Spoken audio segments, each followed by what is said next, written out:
Зеленило, бре, па не можеме вазу да зимат луѓето. Внимание, зборуваат граѓаните.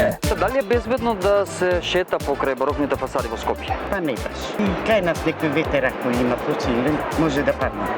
Никако и покрај другите постари згради се осеќаш небезбеден, вртиме околу за да не ни падне некоја од фасадите. Не е безбедно, бидејќи ништо не е направено како што треба и се е направено всушност од стиропор. Претпоставувам дека е малку по-сигурно за разлика од Нови Сад. Никако.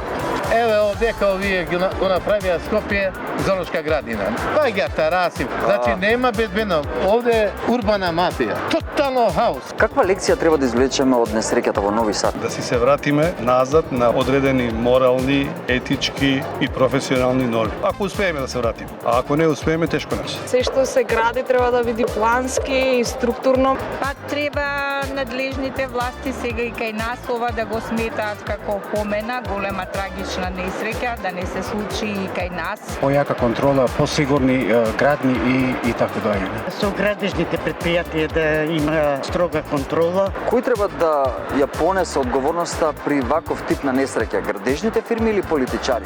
Некам да навлегувам многу во политика, но политичарите. Од почеток, од тој што е најгоре до тој што е најдолу. Така, сите. До еден. И градежниците и политичари. Тешко е тоа да се каже. Корупција е сегде, градежни фирми и политичари, али првенствено мислам дека се толку важни политичарите. Заедничко е тоа, посебно на Балканот, каде што секогаш политиката е умешана со градежните фирми. Политичарите. Политичари. Они им дозволуваат да работат. Тука се, тоа е позната урбанистичка мафија со нив.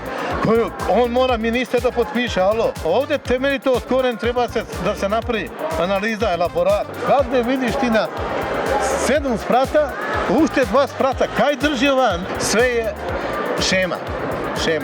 Дали сметаш дека е битно само да се гради или побитно е да се гради, ама да се гради стручно? Да се разбира да се гради стручно. Апсолутно победно се гради безбедно и стручно. Апсолутно второто дискусија нема мисла.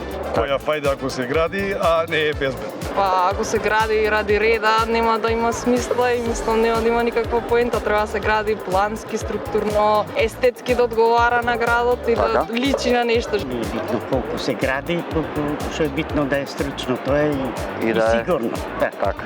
Не е само да се гради, треба се гради, меѓутоа паметно, со сите стандардни, со почитување на екологијата, на животната средина и нормално со градежните регулативи што се сегде во светот.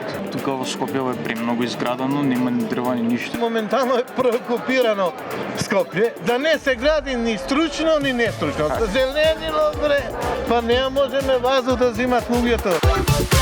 Внимание, зборуваат граѓаните.